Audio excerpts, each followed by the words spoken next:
The garden smelled like fresh bread and fancy perfume. I stood near the water fountain watching everyone dance and talk. Nobody looked at me, not even once. This morning, Amanda pulled me into a small room. She's my son's bride. Her dress cost more money than I make in a whole year. She said hurtful words to me. Words I'll never forget. Don't go near the important guests, Rose. You look too shabby. People will talk and ask questions. My son James stood right there. He didn't say anything to protect me. He just nodded his head and walked away. That hurt deeper than anything else. If you're enjoying this story, please subscribe to Granny's Echoes and tell me where you're watching from in the comments. My name is Rose Mitchell. I'm 71 years old. 6 years ago, my husband Peter died after fighting cancer. I thought losing him was the hardest thing I'd ever face.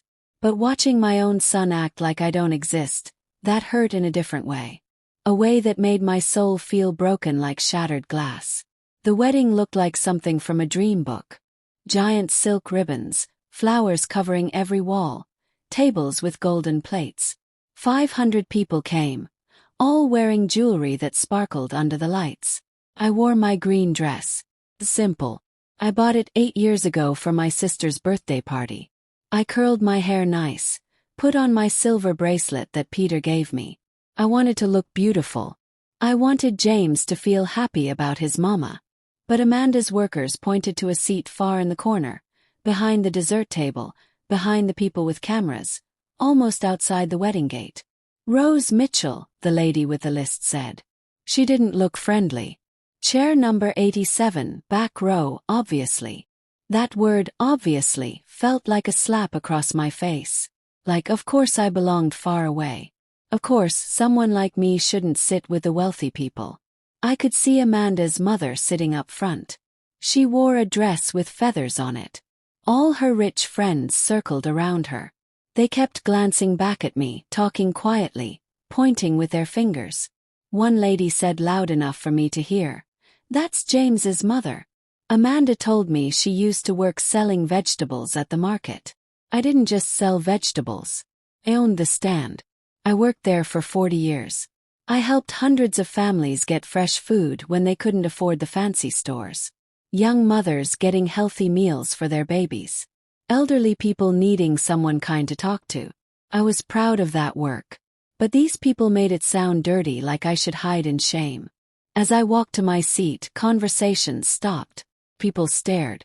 Not kind stares, uncomfortable stares, like they were watching something embarrassing, something they wished they couldn't see. The back row was empty except for some helpers taking their break. A tired cook sat 4 seats away from me. He smiled warmly. That small smile meant the world to me. The ceremony started with music so pretty it made tears come to my eyes. Amanda came down the path wearing a dress covered in tiny crystals. She looked like morning dew, like starlight, like something too beautiful to touch. She was stunning, I had to admit. Cold and stunning though, like looking at winter ice. When she passed my row, she looked straight ahead. Didn't even turn her eyes my way. James stood at the front looking handsome in his gray suit. He's an architect now. Designs buildings for the fancy company uptown. For just a moment, I remembered him as a tiny boy bringing me drawings from school, saying, "I love you, Mama," every morning before breakfast. That little boy had vanished. This man standing there didn't even remember I existed. "We gather here today," the pastor said. I tried to feel joyful. This was my son's wedding day. I should feel happiness, but all I felt was empty, like I was disappearing right there in my seat. That's when someone sat down beside me. I turned and saw a man, not just any man. He wore a suit so beautiful it looked brand new from the store.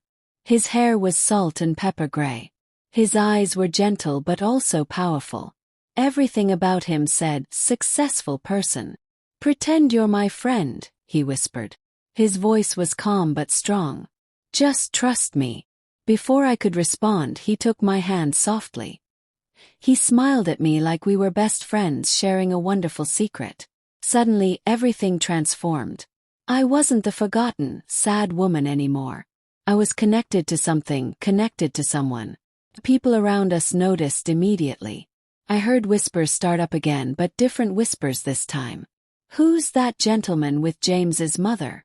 He looks wealthy. Very wealthy. Maybe we misunderstood everything about her. My mystery companion had perfect timing. Right when James was making his promises, the man leaned close. Your son is about to glance back here, he whispered. When he does, smile like I just said the most wonderful thing ever. I didn't understand what was happening, but something in his tone made me believe him. Sure enough, James's eyes swept across the audience. When he saw me smiling with this elegant stranger, his face went white as paper, completely pale. Amanda noticed her new husband's shocked face. She followed his gaze. When she saw me, no longer alone, no longer pitiful, something changed in her expression. Surprise, fear, maybe even concern. The man squeezed my hand. Beautiful, he said quietly. Your son looks like he just saw something impossible. Who are you? I whispered back. My heart was pounding so hard.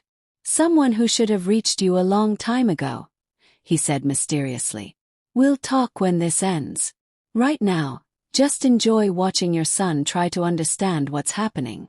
And I'll be honest, I was enjoying it. For the first time in years, maybe decades, I felt powerful. James's confused face was almost worth all the pain. Almost. The ceremony continued, but the atmosphere had changed. People kept rotating to look at us. The wealthy ladies who had been gossiping about me were now stretching forward, trying to identify who my friend was. When the pastor said, I now pronounce you married, my mystery man stood up. He offered me his arm like a true gentleman. Shall we walk to the celebration, dear Rose? He knew my name.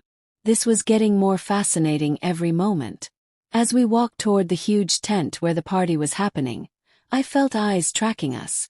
The same people who dismissed me 30 minutes ago were now watching with curious faces. Some even looked impressed. You never told me your name, I said quietly as we crossed the lawn. He smiled, a smile that warmed his whole face. Daniel Cooper. But you used to call me Danny. The world stopped turning for a moment. Annie. My Danny from 52 years ago. Daniel Cooper. That name struck me like thunder. Memories rushed back so quickly I had to stop walking. Danny. My voice came out whisper soft. But that's impossible. You're supposed to be living overseas. You're supposed to have a family with children. He guided me to a quiet area under a willow tree, away from all the guests heading to the party. Up close, I could see the boy I'd cherished when I was 19 years old. His eyes were still that same ocean blue, now surrounded by gentle lines. His smile was identical too, warm and slightly mischievous. I never married, he said simply. And I never stopped searching for you. Those words floated in the air like pure magic. I felt 19 again and 71 at the same time. Confusing, spinning feeling.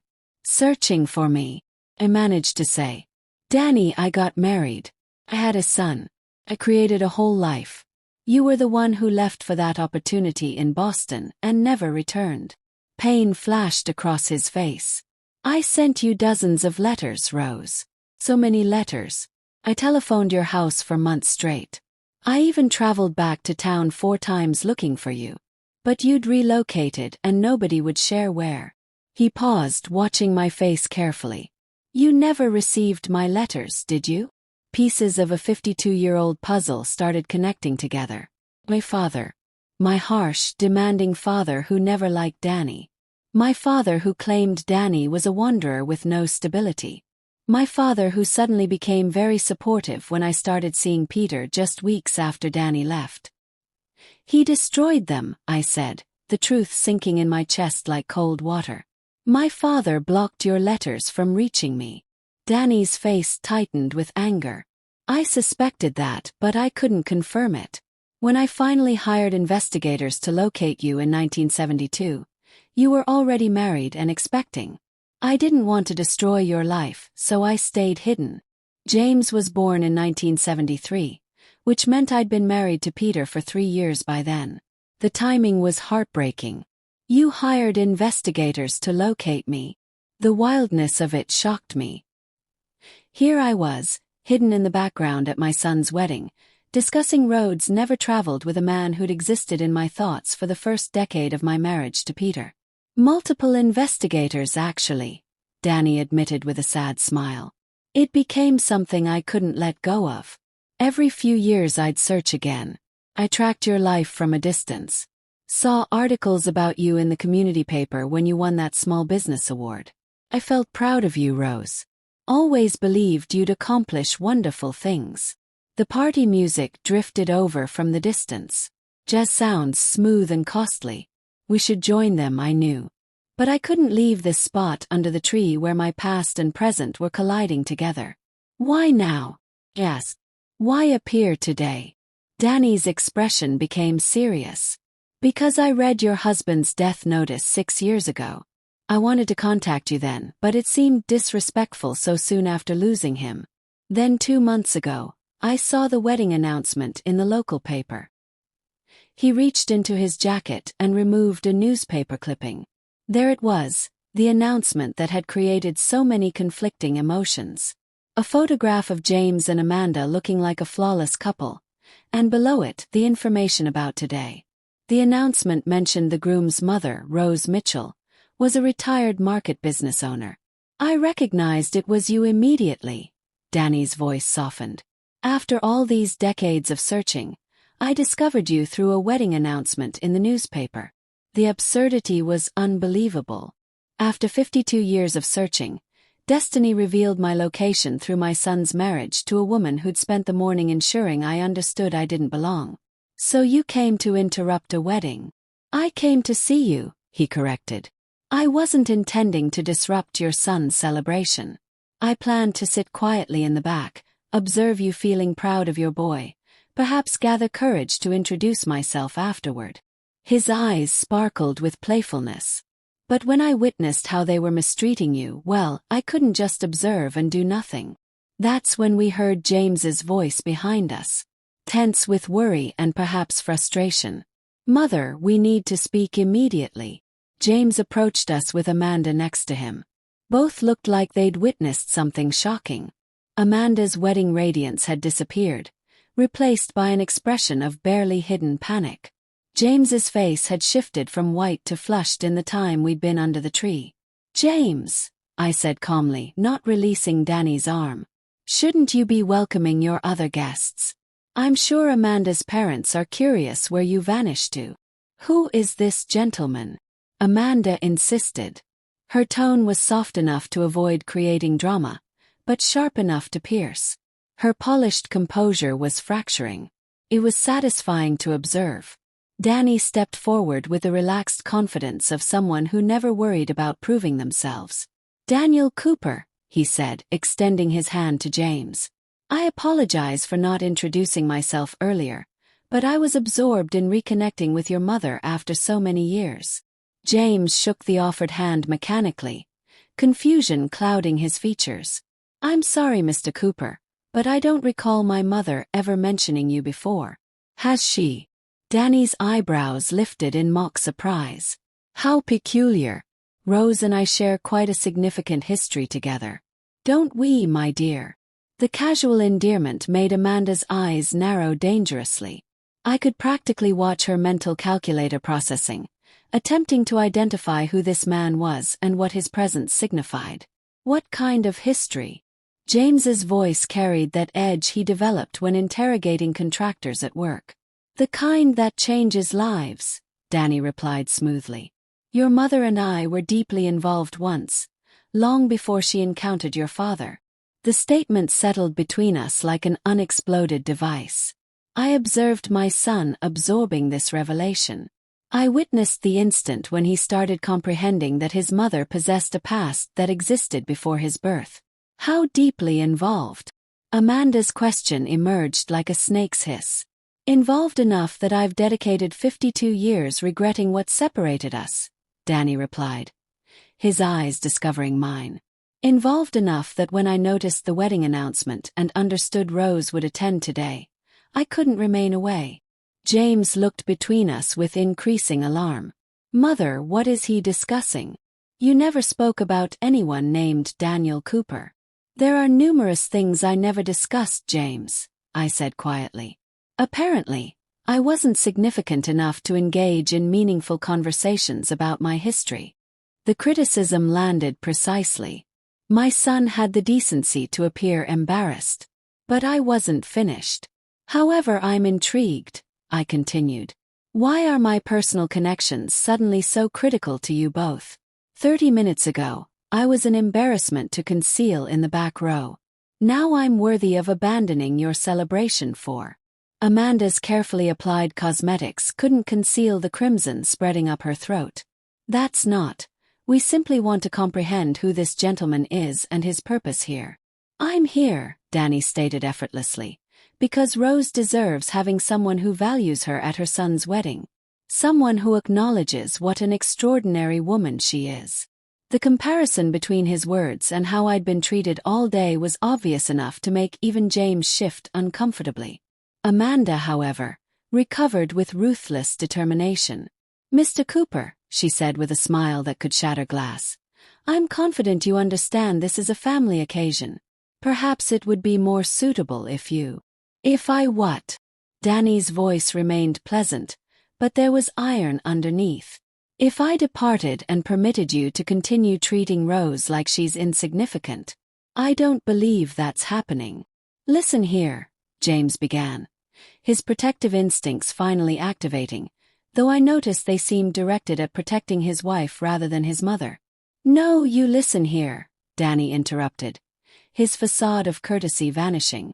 I've observed for the past hour as both of you methodically ignored and dismissed one of the most remarkable women I've encountered.